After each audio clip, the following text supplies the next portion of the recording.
नमस्कार दोस्तों, स्वागत है सभी का। आज हम बात करने जा रहे हैं उस घटनाक्रम की जिसने पूरे दक्षिण एशिया की राजनीति, सुरक्षा ढांचे और सामरिक समीकरणों को हिलाकर रख दिया है। क्योंकि दिल्ली में हुए उस भयानक ब्लास्ट के बाद पहली बार ऐसा लग रहा है कि भारत न सिर्फ पाकिस्तान को लेकर अपनी रणनीति बदल चुका है, बल्कि अमेरिका के साथ मिलकर ऐसा कुछ बड़ा करने की तैयारी में है जो आने वाले दशकों की भू राजनीति को नई दिशा देने वाला है। और यह इसलिए भी महत्वपूर्ण हो जाता है क्योंकि एक तरफ भारत का नेवी चीफ अमेरिका में है, दूसरी तरफ भारतीय वायुसेना ने यूएस बॉम्बर्स के साथ हाई इंटेंसिटी ड्रिल कर डाली है, और तीसरी तरफ दिल्ली ब्लास्ट जिसका धागा हर बार की तरह सीधे सीधे पाकिस्तान की तरफ जाता दिखाई दे रहा है। लेकिन इस बार भारत का मूड अलग है, भाषा अलग है और कार्रवाई की आहट पहले से कहीं ज्यादा तेज महसूस हो रही है। दोस्तों, यह समझने के लिए कि इंडिया आखिर क्या करने जा रहा है, हमें उस रात से शुरुआत करनी होगी जब दिल्ली में वह जोरदार धमाका हुआ। एक ऐसा धमाका जिसने देश की राजधानी को केवल दहलाया नहीं, बल्कि सरकार और सुरक्षा एजेंसियों के बीच एक ऐसी मीटिंग चैन शुरू कर दी जिसकी तीव्रता दिखा रही थी कि यह सिर्फ एक आतंकी हमला नहीं था, बल्कि पाकिस्तान के अंदर बैठे उन तंत्रों का सीधा संकेत था जो बार बार भारत को अस्थिर करने की कोशिश करते रहते हैं। और इस बार यह धक्का तब दिया गया जब भारत अमेरिका के साथ मिलकर एयर और नेवल पावर का ऐसा अभूतपूर्व सिंक्रोनाइजेशन कर रहा था जिसे देखकर पाकिस्तान और चीन दोनों असहज महसूस कर रहे थे। क्योंकि दोस्तों, दिल्ली ब्लास्ट का टाइमिंग इतनी परफेक्ट तरीके से चुना गया कि इससे भारत की उस बढ़ती समुद्री और हवाई शक्ति को एक तरह से चुनौती देने की कोशिश की गई।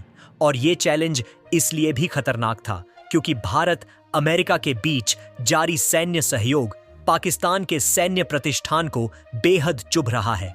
खासकर इसलिए क्योंकि इन दिनों जो ड्रिल हुई थी उसमें भारतीय वायुसेना ने अमेरिकी बेक बी लेंसर बम्बर्स के साथ मिशन ओरिएंटेड पैटर्न में ट्रेनिंग की थी। इस ड्रिल का सबसे बड़ा मैसेज यह था कि अगर भविष्य में भारत को किसी भी फ्रंट पर हाई इंटेंसिटी ऑपरेशन चलाना पड़े तो अमेरिका की रणनीतिक क्षमता और भारत की ऑपरेशनल क्षमता एक दूसरे के पूरक की तरह काम कर सकती है। पर यह वही चीज है जो पाकिस्तान को रातों की नींद उड़ा रही है, क्योंकि वह जानता है कि जब भारत और अमेरिका सुरक्षा के मंच पर पास आते हैं तो उसका पारंपरिक चीन कार्ड कमजोर पड़ जाता है। लेकिन इस बार ब्लास्ट की टाइमिंग सिर्फ ड्रिल को डिस्टर्ब करने के लिए नहीं थी, बल्कि भारत को एक संदेश देने की कोशिश थी कि पाकिस्तान अभी भी भारत की राजधानी तक पहुंच सकता है। पाकिस्तान की बिखरती अर्थव्यवस्था और आईसी की गिरी हुई विश्वसनीयता ने उन्हें यह एहसास नहीं होने दिया कि भारत अब 90 के दशक वाला भारत नहीं है। दोस्तों, दिल्ली ब्लास्ट के बाद जिस तरह की मीटिंग्स हुई, जिस तरह एनआईए डोभाल, थल जल और वायुसेना के प्रमुख और पीएमओ के स्ट्रेटेजिक कोर के अधिकारियों ने लगातार 18 घंटे तक इमरजेंसी रिव्यू किए, उस सब के पीछे एक ही सवाल था, क्या भारत को पाकिस्तान को सिर्फ जवाब देना चाहिए या निर्णायक कार्रवाई की तरफ बढ़ना चाहिए? और इस सवाल का जवाब शायद उस समय साफ होने लगा जब अमेरिका में मौजूद भारत के नेवी चीफ ने वहां की पैसिफिक कमांड के अधिकारियों से मीटिंग में हिंद महासागर क्षेत्र की सुरक्षा पर विस्तार से चर्चा की। और खास तौर पर यह पूछा गया कि अगर भारत को मल्टी फ्रंट ऑपरेशन की स्थिति में अमेरिका की सहायता की आवश्यकता पड़े तो इस सहयोग का स्वरूप क्या होगा। दोस्तों, यह बात समझनी बहुत जरूरी है कि नेवी चीफ का अमेरिका में होना और ठीक उसी समय दिल्ली में ब्लास्ट होना कोई इत्तेफाक नहीं है, बल्कि यह वही पैटर्न है जो पहले भी देखा गया है कि जब भी भारत अपनी सैन्य शक्ति को अपग्रेड करने के करीब होता है, जब भी भारत वैश्विक शक्तियों के साथ एक बड़ा सुरक्षा ढांचा तैयार करता है, पाकिस्तान की जमीन से या पाकिस्तान प्रायोजित नेटवर्क के हाथों भारत में आतंक की कोई ना कोई घटना करा दी जाती है। लेकिन हर बार भारत ने संयम दिखाया, इंतजार किया और दुनिया की राजनीति को देखते हुए कूटनीतिक रास्ता अपनाया। लेकिन इस बार दोस्तों, चीजें बदली हुई हैं क्योंकि भारत अब केवल रिएक्टिव नहीं बल्कि प्रीएम स्ट्रेटेजी की तरफ बढ़ रहा है। और यह बदलाव पूरी तरह से दिखाई दे रहा है, चाहे वो एलओसी पर बढ़ती भारतीय गतिविधियां हो, चाहे पाकिस्तान अफगान सीमा पर भारत के खुफिया नेटवर्क की तेजी, या फिर बलूचिस्तान के अंदर से आ रही वो रिपोर्ट्स जो बता रही हैं कि पाकिस्तान अब अंदर से भी कमजोर हो रहा है। दोस्तों, दिल्ली ब्लास्ट के बाद एक और चीज जो पहली बार देखने को मिली वह यह थी कि भारत ने इस हमले को सिर्फ आतंकी हमला नहीं कहा, बल्कि इसे पाकिस्तान का प्रॉक्सी वॉर बताया।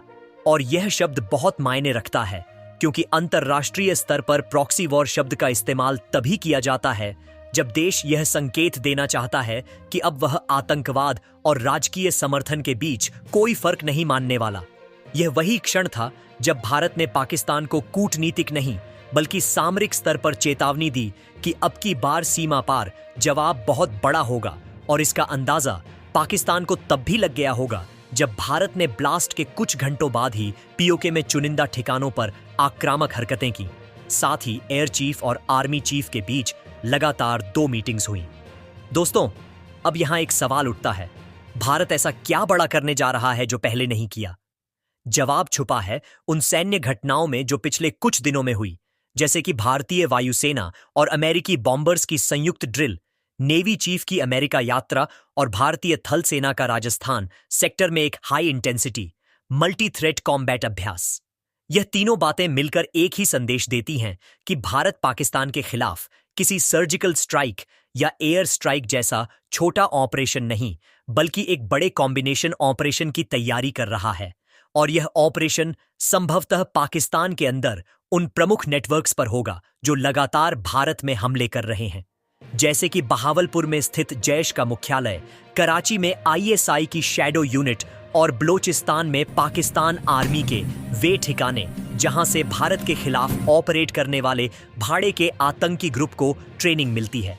दोस्तों, इस सब के बीच पाकिस्तान की स्थिति और भी खराब हो रही है, क्योंकि उसकी अर्थव्यवस्था लगभग कोमा में है। आईएमएफ उसके ऊपर दबाव बढ़ा रहा है। देश के अंदर राजनीतिक अस्थिरता चरम पर है और सेना बैकफुट पर है। ऐसे में पाकिस्तान भारत के दबाव को झेल नहीं सकता। शायद यही कारण है कि पाकिस्तान ने एक तरह से यह ब्लास्ट कराकर दिखाने की कोशिश की कि चाहे वो कितना भी कमजोर हो जाए, भारत की सुरक्षा को चुनौती देने की क्षमता रखता है। लेकिन पाकिस्तान भूल गया कि भारत का भू राजनीतिक कद आज इतना बड़ा हो चुका है कि दिल्ली ब्लास्ट जैसे हमले भारत को डराते नहीं, बल्कि और भी ज्यादा निर्णायक बनाते हैं।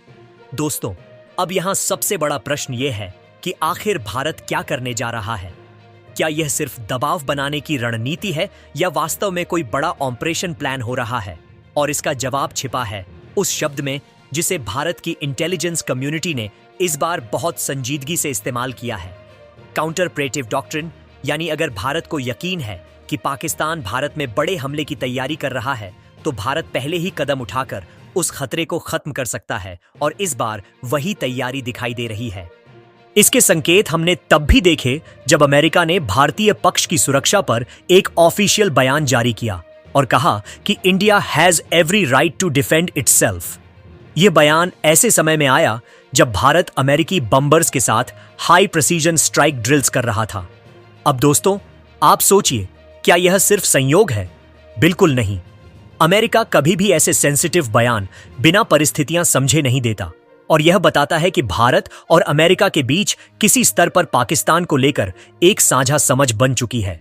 दोस्तों, यह पूरा घटनाक्रम यह साबित करता है कि भारत सिर्फ ब्लास्ट का जवाब नहीं, बल्कि उस पूरे नेटवर्क का अंत करने की तैयारी कर रहा है जो पिछले 3 दशकों से भारत के खिलाफ आतंकवाद चला रहा है। और जहां तक सवाल है भारत क्या बड़ा करने वाला है, इसका संकेत साफ है। अगर भारत यह तय कर ले कि पाकिस्तान के भीतर मौजूद बड़े आतंकवादी कमांड सेंटर्स को खत्म करना है, तो अमेरिकी बॉम्बर्स के साथ की गई ड्रिल भारत को मनोवैज्ञानिक और सामरिक दोनों रूप से एक बड़ा एडवांटेज देती है। और नेवी चीफ की अमेरिका में मौजूदगी यह दर्शाती है कि समुंदर से लेकर आसमान तक भारत एक बड़े संघर्ष की तैयारी में है। और यह सब दिल्ली ब्लास्ट के बाद और भी तेज हो गया है। दोस्तों, इस कहानी का निष्कर्ष यही है कि दिल्ली ब्लास्ट पाकिस्तान की तरफ से सिर्फ एक हमला नहीं, बल्कि एक संदेश था। लेकिन भारत ने भी अपने कदमों से यह बता दिया है कि इस बार जवाब सिर्फ संदेश नहीं, बल्कि कार्रवाई के रूप में होगा।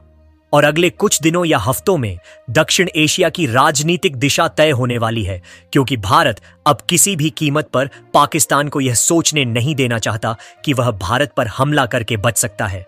दोस्तों, अगर आपको हमारा यह विश्लेषण पसंद आया हो तो इस वीडियो को लाइक करना मत भूलिए। एक सच्चे भारतीय होने पर चैनल को जरूर सब्सक्राइब करें। धन्यवाद।